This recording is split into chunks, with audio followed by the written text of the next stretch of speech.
और ख़ास तौर पे कि हमारी ये ऐसी स्पोर्ट है कि जिससे लोगों के इतने इमोशंस जुड़े हुए हैं, तो अब मैं खुद इमोशनल होने लग गई हूँ जी। तो नुमान न्याज भाई से बात करेंगे जो कि इतना बड़े इमोशनल हैं और बड़ा अच्छा बोलते हैं अबाउट क्रिकेट, और बहुत सारी बातें उनसे करेंगे। ईयर एंड है, कैसी रही हमारी टीम की परफॉर्मेंस इस साल और अगले साल क्या एक्सपेक्टेड है। अस्सलाम वालेकुम जी, गुड मॉर्निंग। वालेकुम सलाम Nadia, always a pleasure to be on your show. Thank you non भाई। भी आज अकेली हूँ शो पे, आज जुहेब नहीं है तो कुछ हो सकता है कुछ गलत भी कह दूँ। फिर आपने नहीं, कोई बात नहीं, आपको ना अब अकेले एक एंड पे खड़े होके 100 करना है आज, है ना, हो ही जाए, बस हो ही ना जाए बल्कि तो नुमान भाई अच्छा। और पहले दूसरा नादिया, आपने जी कहा कि बताएं। आपको क्रिकेट का इतना शर्फ नहीं था और अब आप डेवलप कर रही हैं, इसका मतलब है कि आप नेशनल सिलेक्टर तो बन सकती हैं क्योंकि आपको क्रिकेट का शर्फ नहीं है। चलें अब आगे चलते हैं। अच्छा हाँ ये, लेकिन आप यकीन करें उसके बावजूद मैं बहुत अच्छा सेलेक्ट करूंगी। क्यों?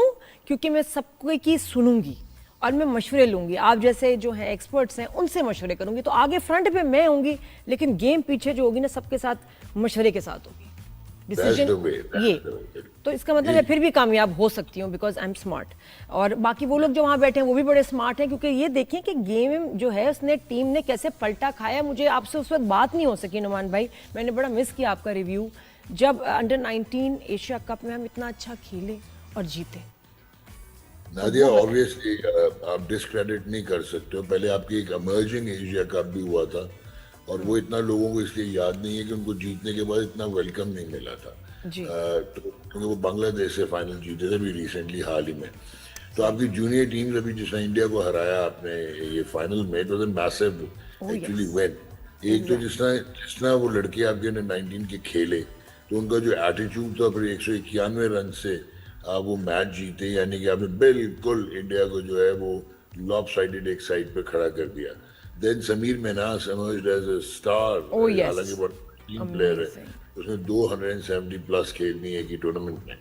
फिर आपको एक और चीज नादिया ज़हन में रखनी है कि इसमें बहुत सारी ना एक पॉलिटिकल कॉनोटेशन भी इन्वॉल्व थी, जो अभी जियो पोलिटिकल सिचुएशन है और जिस तरह इंडिया का बिहेवियर रहा है, तो उस पर आई पर्सनली फील कि जो इनको वेलकम दिया गया, हालांकि one can always counter argue कि इतने सारे पैसे आपको अंडर 19 लेवल पर ही देने चाहिए रादर देन कि इनको स्कॉलरशिप्स दें, बाहर भेजें, साउथ अफ्रीका, इंग्लैंड, लब्रा, ऑस्ट्रेलिया। लेकिन क्योंकि जिसना प्राइम मिनिस्टर साहब मिले, जिसना फील्ड मार्शल सैयद आसम ने मिले, और फिर जो है चेयरमैन क्रिकेट बोर्ड इनको साथ लेके आए इस्लामाबाद, और उन्होंने इनको फाइनेंशियली भी बेनिफिट किया, तो वो प्रॉबली आपका सेंटिमेंट था। और 10 मई के बाद जिस किस्म का इंडिया की एम्बेरसमेंट है उनकी और जिस उनकी दुर्गत बनी है, तो वो प्रॉबली ये रीजन था। पर हार्टनिंग कि आप जूनियर लेवल पे जीते हैं, दिस मीन्स कि टैलेंट और स्किल है। अब आपने ऑपरेशनल इंफ्रास्ट्रक्चर डेवलप करना है और इनको अब मॉडर्न टूल्स देने हैं ताकि ये हाईली कंपैटिबल हो जिस वक्त ये पाकिस्तान को रिप्रेजेंट करने आए। लेकिन इसमें एक और चीज़ हमें देखनी है कि प्रीवियसली भी सरफराज अहमद जो अभी इनके मेंटोर थे, मैनेजर थे, वो अंडर 19 वर्ल्ड कप भी जीते हुए हैं, तो शायद उनकी भी इतनी आवभगत नहीं हुई होगी। लेकिन होता क्या है कि 4 या 3 प्लेयर्स जो अंडर 19 की वो आपको कहीं नजर आते हैं, डोमेस्टिक स्ट्रक्चर में सर्वाइव करते हैं और बाकी गायब हो जाते हैं कहीं थिन एयर में। और वो इसलिए गायब हो जाते हैं कि हम लोगों का जो प्लेयर पाथवे है उसको री आइडेंटिफाई करना चाहिए, अंडर 23 शुरू करनी चाहिए ताकि ये जो लड़के अंडर 19 में देखें ये कम्पीट करें अंडर 23 में और फिर ये पाकिस्तान का गेटवे बने, डोमेस्टिक खेलें, लीग्स खेलें, फ्रेंचाइज खेलें। और एक और चीज़ जो इस लिहाज से बहुत इम्पोर्टेंट हो जाती है, वो इनको आप कहीं घूमने ना दें इन प्लेयर्स को, और इनको आप सपोर्ट करें और इनको लेके चले, रडार में रखें। So I think that is the way forward. लेकिन ये जो टूर्नामेंट्स होते हैं ना, ये एक्चुअल स्किल प्लेयर्स की आइडेंटिफाई नहीं हो पाती क्योंकि इसमें बहुत सारी वीकर टीम्स को आप खेल रहे होते हैं, जैसे आप नेपाल को या इस तरह। तो बायलैटरल सीरीज इनकी अंडर 19 और अंडर 23 में शुरू करें, टूर्स करवाएं ताकि ये इक्वेट हो जाए। और इनमें टैलेंट बहुत है हमारे, और टैलेंट के साथ साथ नुमान भाई आप देखिए कि प्रेशर ले पाते हैं, ये इतने टेंशन में नहीं आए थे, दे वर वेरी रिलैक्स्ड अपेरेंटली कि इंडिया के साथ खेल रहे हैं। तो वो कोई जो हमारे बड़े बच्चों में एक प्रेशर एक लेना मसला है ना उनका, वो नजर नहीं आ रहा था। These boys were so relaxed, इतने मजे से कि खेल रहे थे, एंजॉय कर रहे थे, नो प्रेशर एट ऑल।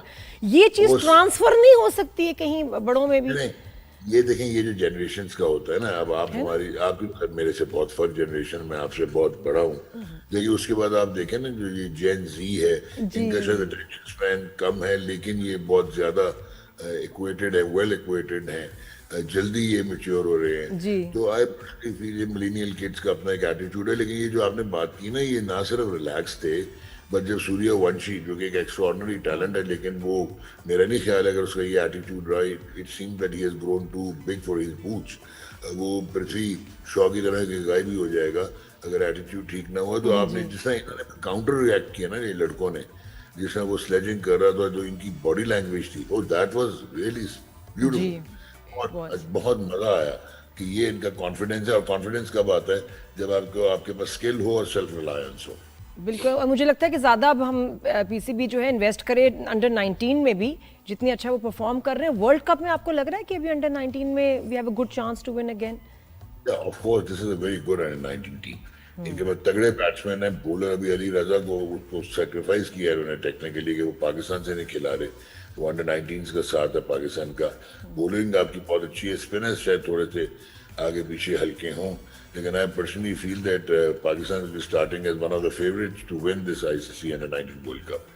बिल्कुल। And what about the world cup? Upcoming अभी वर्ल्ड कप भी है नुमान भाई। अब तो अच्छा हमारा स्टार्ट एंड में बिल्कुल धक्के के साथ ज़बरदस्त लेकिन स्टार्ट हो गए हैं। तो आपको लगता है कि विनिंग स्ट्रीक की आगे भी चलेगी? वर्ल्ड कप आ रहा है, हमारी मेन जो हमारी टीम है उसका क्या हाल है? और क्या हो सकता है कि समीर मिनाज को हम बोरो कर लें, वर्ल्ड कप के लिए बड़ों के साथ खिला दें? कुछ नहीं है? नहीं, वो भी बहुत, हो नहीं नहीं, सकता वो है? बहुत प्री मैच्योर है। अभी तो आपके पास लड़के, वो लड़का बहुत टैलेंटेड है, तो आगे जाएगा जब। But is there a rule कि वो नहीं खेल सकता क्योंकि अंडर 19 है, या वो खेल सकता है? नहीं नहीं, वो खेल बिल्कुल सकता है ना? है, इसमें कोई ऐसी तो फिर बात नहीं खिलाए है, ना। लेकिन नहीं, उसकी एक रीजन है ना कि आप बच्चे के साथ ज्यादती करेंगे। There is a huge difference in international cricket और ये जूनियर टीयर क्रिकेट जो होती है, वो एकदम आप उसको एक्सपोजर दे देंगे। बहुत कम लोग होते हैं, जैसे हमने पहले भी देखा, एक वसीम अकरम थे, without playing any cricket he just came, played one match against न्यूजीलैंड, 7 आउट किए, and then he became a legend. ये एग्जैक्टली। समीर जनरेशनल प्लेयर है, लेकिन समीर को भी आपको प्रोटेक्ट करना पड़ेगा, उसको एक्सपोजर देना पड़ेगा। उसके बाद लाएं। अभी आपके पास मास सदाकत, अनफॉर्चुनेटली आपने उसे श्रीलंका टूर के लिए सिलेक्ट नहीं किया, जो कि वो ऑल गन्स वो डिजर्व कर रहा था, लेकिन शायद आपके पास इतने ओपनर्स थे। अभी आपने बात की ना हमारे T20 वर्ल्ड कप की, जी तो ये है कि जिसको पंजाबी में कहते हैं चाके में ना रहना। ये जो आप पिछले एक साल में जीतते रहे हैं, जो मैचेस जीते हैं, आप वो आप क्वालिटी ऑफ ऑपोजिशन देखें और कहाँ पे और किस किस्म के टूर्नामेंट जीते हैं। एशिया कप में 3 मैच इंडिया से हारे। अच्छा, ये लड़के अच्छे हैं आपके, इनमें प्रॉब्लम ये आ रहा है कि ऊपर से आपके जो टॉप 3 हैं वो वन डायमेंशनल है। तो शायद जब ख्वाजा नाफे को लिया वो इस वजह से लिया है, we may not see Babar Azam, maybe, क्योंकि उसका ये है कि जो साहबजादा फरहान है, उनका जो ये डॉट बॉल रेशियो है वो 49 का है। ओके। वो ऐसे हैं कि बिग हिट्स और उसके बाद ब्लॉक ब्लॉक ब्लॉक। वैसे लास्ट टूर्नामेंट वो जिम्बाब्वे और श्रीलंका के अगेंस्ट अच्छा खेले। देन आपके पास जो है ना आ जाता है Saim Ayub. Saim Ayub is prodigiously talented in बहुत पाथवे से आया हुआ ब्रिलियंट क्रिकेटर, लेकिन वो अभी तक कंसिस्टेंट नहीं हो पा रहा। लेकिन वो फ्लेबॉयंट है, वो खेलता है क्रिकेट जिस तरह खेलनी चाहिए। देन बाबर आजम T20 में कैसे लग रहा था कि इररिलेवेंट हैं और वो अपनी गेम छोड़ के जिस तरह खेलना चाह रहे हैं। इवन बिग बैश में भी 150 हुआ है, मॉडेस्ट आउटिंग्स हैं उनकी। ये वन डायमेंशनल। अब आपके सबसे बड़ा प्रॉब्लम जो है, मैं हमेशा से चीख रहा हूँ, आपका बैलेंस टीम का आउट हो जाता है जब आप सलमान अली आगा जैसे प्लेयर को, जो T20 से बिलोंग ही नहीं करता, जिसकी 20 की 11 में जगह में नहीं बनती, वो वनडे टेस्ट का ग्रेट प्लेयर है, जो कप्तान बना दें, आउटस्टैंडिंग प्लेयर है। लेकिन अब अगर उसको लाते हैं 4 पे, तो फखर जमान जो कि बेस्ट एग्जीक्यूट करता है with strike rate of 152 at number 4, उसको आप डिस्प्लेस कर देते हैं। अच्छा, आगा की वजह से प्रॉब्लम क्या आती है कि मोहम्मद नवाज जो कि well equipped and brilliant batsman also, allrounder के अलावा, उनको आप नीचे कर देते हैं, फुली यूटिलाइज नहीं करते, फहीम को यूटिलाइज नहीं करते। अब आप शादाब खान को लेके आ गए। अच्छा, अब अगर आगा सलमान आगा के होते हुए अब शादाब खान को लेके आ गए हैं। शादाब ठीक है, आता था टीम में because of his batting, gun fielder है, बॉलिंग कर रहा है, बिग बैश में अच्छी बॉलिंग कर रहा है आफ्टर सर्जरी। लेकिन उससे होगा क्या कि आपका जो एक टॉप स्पिनर है वो सेक्रीफाइस हो जाएगा। यहाँ उस्मान तारिक नहीं खेल पाएगा। तो आपने इतनी जबरदस्त पूरी स्ट्रेटजी बता दी है, तो ये तो पीसीबी को प्लीज फॉलो करनी चाहिए, तो I think will have a better chance. Imran नहीं खेल पाएगा, लेकिन पाकिस्तान श्रीलंका की पिचेस पे I tell you stands a huge chance, अगर थोड़ा सा बैलेंस के साथ खेलें। एंड प्रोबेबली जो अभी इंडिया की T20 की टीम अनाउंस हुई है, आई कुड अश्योर यू कि उसको ये टीम पाकिस्तान की हरा सकती है, अनलाइक इंडिया। इंशाल्लाह जबरदस्त फिर जो है हमारे एनालिसिस और सेगमेंट्स होंगे। अच्छा, जाते जाते ये बताएं नुमान भाई अबाउट PSL, 2 नई टीम्स जो है ऐड हो गई हैं, बात सुने, वो कितना अच्छा है? देखें, एक तो जो है ना उसने अटेंशन और अट्रैक्शन बहुत पकड़ी है कि आपके पास 12 बिडर्स आए थे, जिनमें से 2 डिस्क्वालीफाई हुए, 10 अभी अवेलेबल हैं। बिल्कुल तगड़े बिडर्स आए हैं।